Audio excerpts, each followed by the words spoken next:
Assalamualaikum warahmatullahi wabarakatuh, anak-anakku semua. Ketemu lagi dengan Bapak di pelajaran IPA. Masih melanjutkan materi yang sebelumnya, yaitu tentang usaha dan pesawat sederhana. Nah, untuk kali ini kita akan belajar tentang pesawat sederhana jenis bidang miring dan katrol ya. Baik, kita mulai saja ya. Oke, kita akan bahas tentang pesawat sederhana.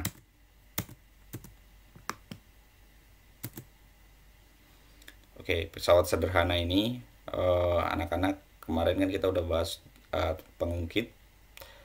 Ada pengungkit jenis 1, pengungkit jenis 2, dan pengungkit jenis 3. Nah, untuk kali ini kita akan coba bahas tentang bidang miring. Tapi sebelumnya kita review dulu ya. Apa itu pesawat sederhana? Kemarin sudah dijelaskan, pesawat sederhana adalah alat yang membantu pekerjaan manusia. Misalnya kalau Bapak ambil contoh gunting ya. Gunting itu gunanya untuk memotong benda. Dengan gunting kita akan lebih mudah untuk memotong-motong benda dengan gaya yang lebih sedikit dibandingkan jika kita menggunakan tangan kosong. Memotong sesuatu akan lebih berat.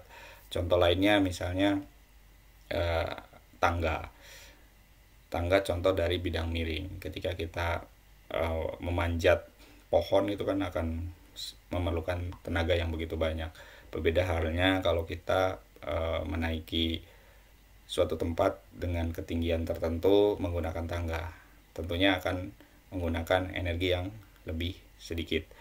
Kemudian contoh lainnya, misalnya kalau kita mau mengangkat air dari bawah sumur ya. Kalau sekarang sudah pakai pompa air. Kalau zaman dulu kita masih menggunakan sumur ya. Nah, ketika mengangkat air lebih enak ketika menggunakan katrol ya, sehingga bebannya akan jauh lebih ringan dibandingkan kalau misalnya diambil langsung ya dengan menggunakan tali tapi tidak menggunakan katrol seperti itu. Nah, itu gambaran sedikit tentang pentingnya pesawat sederhana. Kemudian ada beberapa istilah yang kemarin sudah dijelaskan dalam pesawat sederhana, khususnya dalam pengungkit ya. Ada yang disebut titik tumpu, ada yang disebut beban, ada yang disebut kuasa. Oke, nah ini kemarin ada gambarannya ya. Yang pertama tentang kita bahas tentang tuas di sini ya, pengungkit. Oke, kemarin kita bahas tentang ini pengungkit ya. Pengungkit ini contohnya kalau di gambarnya kita bisa lihat.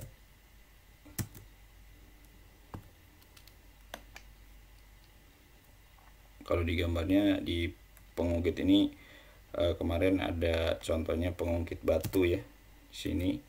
Nah, di pengungkit batu ini, nah di sini kemarin Bapak udah jelaskan, sebelah sini itu ada bagian di sini bebannya ya.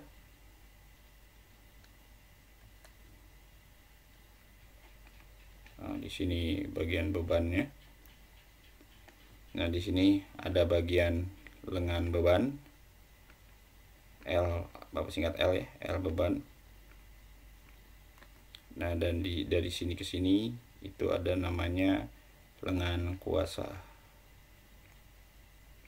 Dan nanti di sini ada kuasanya. Kuasanya itu nanti ada tangan yang akan mengungkit benda ini untuk nanti bisa dipindahkan bebannya. Seperti itu. Nah, kemarin udah kita bahas kalau fungsi dari pesawat sederhana itu untuk memberikan keuntungan mekanik, yaitu untuk mempermudah atau mengurangi gaya yang diberikan pada suatu benda. Nah, sehingga ada yang namanya keuntungan mekanik. Nah, keuntungan mekanik ini didapat dengan membandingkan antara, ini disingkat M ya atau KM, gaya beban dan gaya kuasa. Jadi beban dibandingkan dengan kuasa. Nah, di sini nanti lengan kuasa dibandingkan dengan lengan beban. Seperti itu. Atau kalau rumus asalnya itu berawal dari beban dikali lengan beban sama dengan kuasa atau F ya di situ dikali dengan lengan kuasa. Nah, lengan kuasa yang mana? Yang ini ya. Lengan yang berhubungan langsung dengan kuasa. Sedangkan lengan beban adalah lengan yang langsung berhubungan dengan beban. Nah, yang ini ya. Dari sini ke sini. Ini disebutnya lengan beban. Begitu. Nah, yang akan kita bahas lebih dalam di pertemuan kali ini yaitu tentang bidang miring. Nah, bidang miring bendanya seperti apa? Kita lihat sama-sama. Nah, ini contohnya tangga ya, ada tangga. Nah, Bapak akan coba hapus dulu yang ininya. Nah, untuk si tangga ini memudahkan manusia ketika harus menaiki suatu tempat yang tinggi. Nah, sama ada keuntungan mekanik di tangga ini, yaitu keuntungan mekaniknya yaitu energi untuk memanjatnya itu lebih ringan dibandingkan jika langsung dari sini ya. Nah, ada beberapa unsur dalam bidang miring.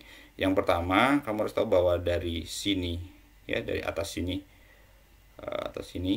ke sini, oke, ini disebut dengan tinggi atau disingkat H, dari singkatan dari height atau tinggi. Tinggi di sini satuannya adalah meter. Nah, kemudian di sini ada S. S ini adalah panjang tangga. Jadi S ini jarak dari sini ke sini. Ini dinamakan S atau panjang kalau di sini tangga ya, panjang bidang miring. Nah, panjang bidang miring ini disebut dengan singkatan S ya, disingkat dengan S. Kemudian sama lagi di sini ada W, ada H. Jadi sama dibandingkan antara bebannya yang mana? Bebannya adalah ini. Kalau di sini manusia bebannya ya. Beban dan juga di sini ada kuasa. Beban dibandingkan dengan kuasa, sama seperti tadi di pengungkit. Beban dibandingkan kuasa. Nah, nantinya maka bidang miring ini kita bandingkan antara beban dan kuasa. Sama ya. Untuk keuntungan mekanik ini enggak ada satuannya, langsung angkanya saja. Kalau untuk berat itu satuannya Newton, untuk gaya satuannya Newton juga, untuk panjang dari bidang miring itu satuannya meter, untuk tinggi dari bidang miring sama satuannya juga meter. Baik, itu anak-anakku semua tentang bidang miring ya. Oke, Bapak hapus dulu biar mudah nanti, biar nggak terlalu. Oke, berikutnya kita bahas yang ketiga, yaitu tentang roda bergandar. Nah, ini untuk roda bergandar di sini kita bahas ya, tapi lihat dulu contoh bendanya seperti apa. Roda bergandar itu atau roda berporos ya, kalau dulu waktu SD mungkin disebutnya roda berporos ya. Nah, ini roda bergandar atau roda berporos ini kita lihat sama-sama bendanya seperti apa. Mungkin pernah lihat ya, bendanya seperti yang akan Bapak tunjukkan di sini ya. Nah, ini ya, ini contohnya pada gear rantai motor ya, atau rantai sepeda menggunakan ini roda bergandar.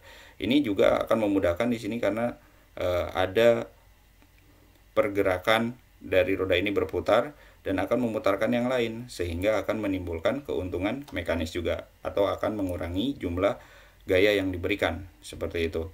Nah, untuk rumusnya untuk roda bergandar ini tergantung pada jari-jari roda. Jadi ada M, jari-jari roda di sini ya. Di sini ada R, jari-jari rodanya, M, dan jari-jari gandarnya. Jadi di sini ada jari-jari rodanya di sini, dari sini ke sini, dan juga ada jari-jari gandar.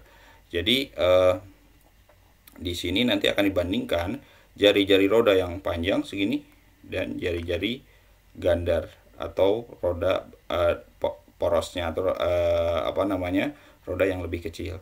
Itu kalau roda bergandar. Kemudian baik, berikutnya kita akan bahas tentang katrol ya. katrol ini ada beberapa jenis katrol ya. Ada yang namanya katrol tetap. Katrol tetap ini artinya katrolnya tidak bergerak, artinya tetap di tempatnya saja ya. Contohnya misalnya katrol yang digunakan untuk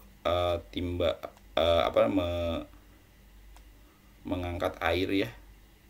Biasanya gitu, timbaan gitu ya. Di sini ada embernya biasanya. Nah, seperti itu. Ini disebutnya katrol tetap. Terus ada juga katrol bergerak. Nah, katrol bergerak misalnya contoh yang ini ya, katrol yang bisa bergerak, misalnya seperti kalau pernah lihat di alat-alat konstruksi ya, itu ada katrol yang bergerak ya untuk mengangkut-ngangkut misalnya batu dan beton dan lain sebagainya. Ini pakai katrol bergerak. Nah, untuk katrol tetap keuntungan mekanisnya satu karena jumlah katrolnya satu ya. Jadi keuntungan mekanis ini ditentukan dari jumlah katrolnya. Kalau katrol bergerak, contohnya yang ini, katrolnya ada 1, 2, 3, 4. Maka di sini kita bisa tentukan bahwa keuntungan mekanis dari katrol ini ada 4 karena ada 4 katrol di sini, 1, 2, 3, 4. Kemudian ada katrol lain ya, ada katrol takal. Misalnya ini dia memiliki keuntungan mekanis 3. Nah, seperti itu ya. Oke, anak-anak, berikutnya kita akan berlatih soal. Ya, ini untuk memudahkan kalian agar memahami soal-soal tentang pesawat sederhana ya. Baik, berikutnya kita bahas ya. Untuk soal ya.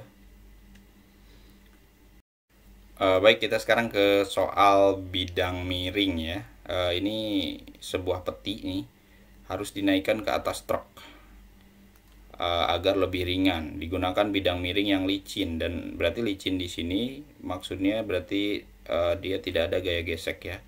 Di sini kita garis bawahi ini licin dan panjangnya 4 meter gitu ya. Jika tinggi truk 1 meter dan berat petinya 600 Newton, hitunglah gaya. Yang pertama ditanyakan gaya ya, gaya yang diperlukan untuk mengangkat besi itu sama keuntungan mekanisnya.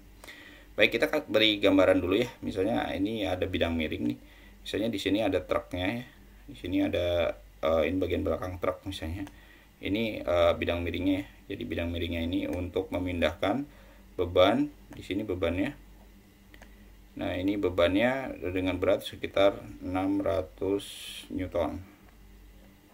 Nah, bebannya ini ya, dia harus dipindahkan, dan di sini kita lihat panjang benda miringnya ini, yang ini ya. Ini panjangnya atau S-nya atau L-nya ya. L-nya sama dengan 4 meter di sini ya. 4 meter. Kemudian apalagi yang diketahui di sini harus dinaikkan ke atas truk ya, ini ya. Panjangnya sama tingginya. Tingginya di sini tingginya ya. Yang kalau kita ambil di sini, nah ini maka ini tingginya ya. Ini H-nya. H-nya di sini tingginya itu 1 meter.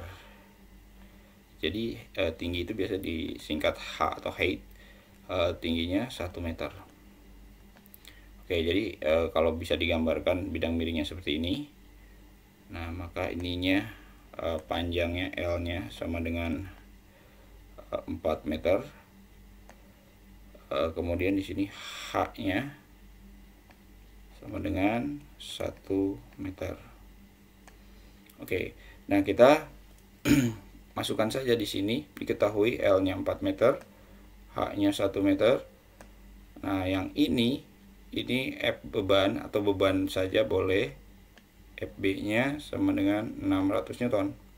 Di sini ditanyanya adalah FK atau gaya kuasanya ya, FK. Kemudian keuntungan mekanis bidang miring atau KM, atau bisa juga M saja. Nah, untuk ini kita masukkan rumus yang ini ya, yaitu si FK dikali L, FB-nya dikali H ya, sehingga ketemu FK sama dengan FB dikali H per L. FK-nya kita masukkan angka-angkanya ya. Ini FB-nya 600 di sini, dari sini ya. Kemudian H-nya 1 meter tadi, L-nya 4 meter. FK-nya 150 Newton. Ya, dari mana? Dari 600 dibagi 4 ya. 600 dikali 1, 600 dibagi 4, 150 Newton. Oke, udah dapat kita FK-nya. Kita tinggal masukkan keuntungan mekanis. Rumusnya FK per FB. Kita sudah dapat FK-nya. Ini kebalik ya. FB per FK. Kita udah dapat bebannya yaitu 600 Newton per 150 Newton. Jadi dapatlah 4 Newton. Maaf, ini ada kesalahan ya. Jadi rumus KM itu FB per FK. FB per FK itu berarti gaya beban per gaya kuasa. Gaya beban per gaya kuasa itu hasilnya 4 Newton. Nah, begitu ya anak-anakku. Nah, sekarang kita coba ke soal berikutnya.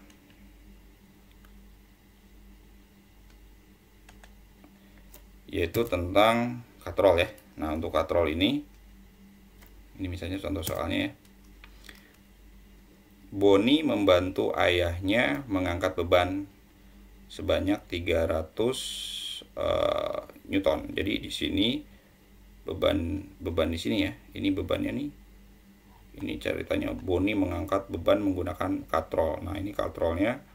Ini katrol bergerak ya. Karena ini yang bawah ini bergerak ke atas. Kan tadi ada katrol bergerak, ada katrol tetap. Nah, kita hitung jumlah katrolnya ada berapa. Kebetulan ini ada 1, 2, dan ini ada di tengah-tengah 1 lagi. Jadi ada 3 katrol. Nah, di sini bebannya tadi udah dikatakan ya, mengangkat bebannya sebesar, atau di sininya bisa kita sebut FB. FB-nya sebesar 300 Newton. 300 Newton. Nah, dalam mengangkat kotak, Boni menggunakan katrol yang disusun sesuai gambar. Jadi katrol yang ini ya. Jika kotak terangkat setinggi 3 meter, nah yang ini ya. Jadi di sini ada 3 meter tinggi dari bebannya terangkat. Hitunglah panjang tali yang ditarik Boni. Jadi yang ditanya yang ini, S-nya ya, panjang tali. Panjang tali, karena ini panjang talinya berhubungan sama kuasa, maka di sini disebutnya SK atau panjang tali kuasa ya. Ini yang ditanyakan itu ya. Nah, kita coba selesaikan soal ini ya. Baik, ini Bapak nggak usah gambar ya, karena ini udah ada gambarannya ya. Jadi ini yang ditanyakannya tentang panjang tali kuasanya berapa. Oke, nah kita coba lihat. Nah, diketahuinya W tadi ya, W-nya yang ini atau FB, W atau FB ini sebesar 3000. Oh ya, bukan 300 ya, 3000 Newton di sini. 3000 Newton. Kemudian SB-nya, SB itu apa sih? SB itu ini tadi panjang tali yang bebannya terangkat gitu ya, sebanyak ini nih, yang ini ya, yang bawah ini ya, itu setinggi 3 meter. Nah, yang ditanyakan adalah SK-nya berapa atau panjang tali kuasanya. Nah, pakai rumus yang ini ya, yang tadi ya, bahwa M itu sama dengan perbandingan antara W, beban, dan kuasa. Nah, M-nya, keuntungan mekaniknya, ini keuntungan mekanik ya, M ini kita udah tahu tadi dari jumlah katrolnya. Jumlah katrolnya ada 1, 2, nah yang di tengah ini 1, jadi ada 3. Nah, kita masukkan aja keuntungan mekaniknya udah diketahui. Jadi M-nya udah tahu nih, keuntungan mekaniknya sama dengan 3. Nah, 3 masukkanlah angka berapa? 3000 per F. Nah, 3000 ini dari W-nya ya. Kemudian F-nya dicari, F-nya akhirnya ketemulah angka 1000 Newton. Nah, kemudian kita masukkan rumus yang ini ya. Jadi W dikalikan SB, F dikalikan SK. Kita kali silang. W per F, SK per SB. Tinggal dimasukkan aja angkanya. W-nya berapa? W-nya ada 3000. Kemudian F-nya 1000. ya. Di sini SK-nya dicari, kemudian SB-nya 3 meter. Ini dari sini ya 3 meter. Kemudian tinggal kali silang aja. Ini kalau dikali silang berarti SK sama dengan 3 dikali 3000 Newton ya, per di sini 1000 ya, 1000 Newton. Yang ini nah 1000 Newton. Nah, akhirnya ketemu di sini 9000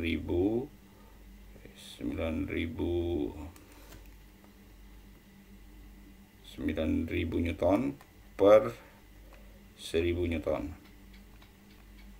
Ketemulah 9 ya, 9 meter. Ini ketemu SK-nya dari 9000 dibagi 1000. Jadi SK-nya ketemu 9 meter. Ini meter ya. Nah, dari 3 meter ininya kan hilang ya. Newtonnya hilang, tinggal nyisa meternya. Jadi 9 meter. Jadi tali yang ditarik itu panjangnya sebanyak 9 meter. Baik, itu contoh soal tentang katrol ya.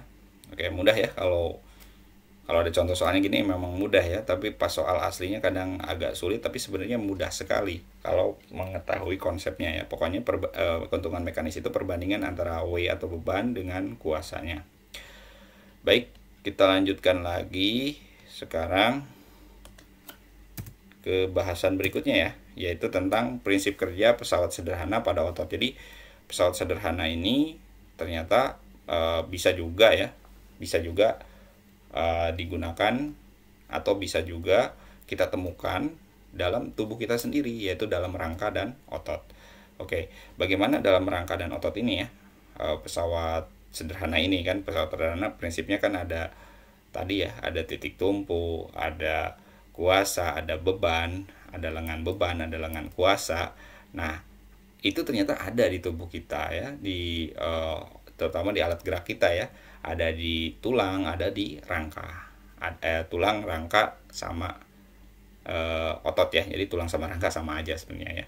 Baik, nah kita coba bahas ya prinsip kerja pesawat sederhana pada otot dan tulang. Nah, ini ada orang lagi berolahraga ya. Nah, nanti kita lihat. Nah, prinsip pesawat sederhana yang terlibat dalam kedua aktivitas ini adalah prinsip pesawat sederhana jenis pengungkit yang meliputi pengungkit jenis 1, 2, dan 3. Aktivitas tersebut menerapkan prinsip pesawat sederhana jenis bidang miring dan pengungkit. Nah, ini sebelah sini bidang miring ya. Yang sini bidang miring, yang sini pengungkit. Nah, pengungkitnya bagaimana pengungkitnya ini ya? Nah, kita uraikan di penjelasan berikutnya. Jadi pengungkitnya di sebelah mana itu, kok bisa ada pengungkit ya di tubuh kita? Nah, kita bahas.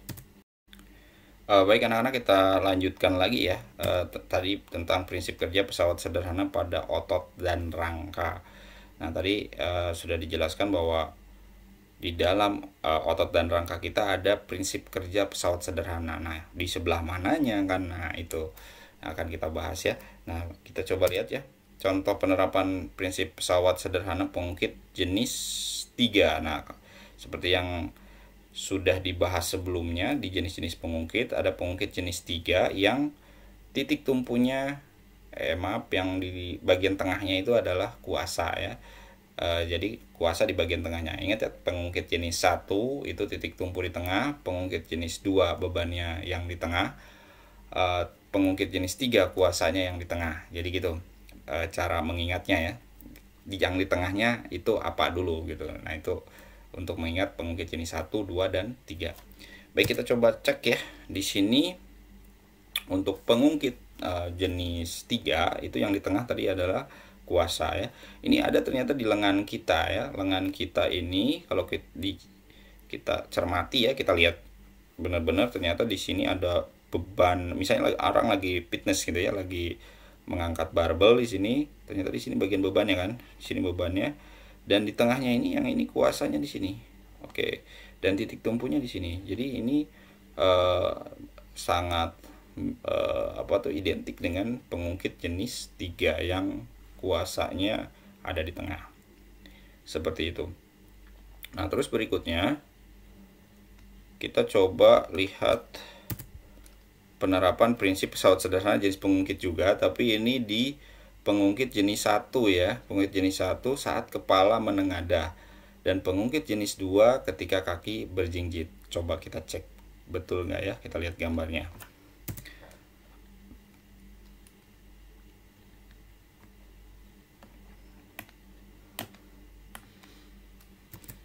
Nah, ketika kepala menengadah di sini ya, coba dilihat di sini ketika kepala menengadah, ini ada bagian kepala yang bertindak sebagai beban ya, ada kuasa dan ada titik tumpu. Nah, ini titik tumpunya di tengah nih, bagian tulang ini disebutnya tulang atlas ya, tulang leher yang paling ujung namanya tulang atlas. Ini sebagai titik tumpu, kemudian bebannya itu bagian rahang bawah di sini ya, B ya beban, terus K-nya itu kuasa. Jadi titik tumpu di tengah, maka ini adalah pengungkit jenis 1. Pengungkit jenis 1 ya.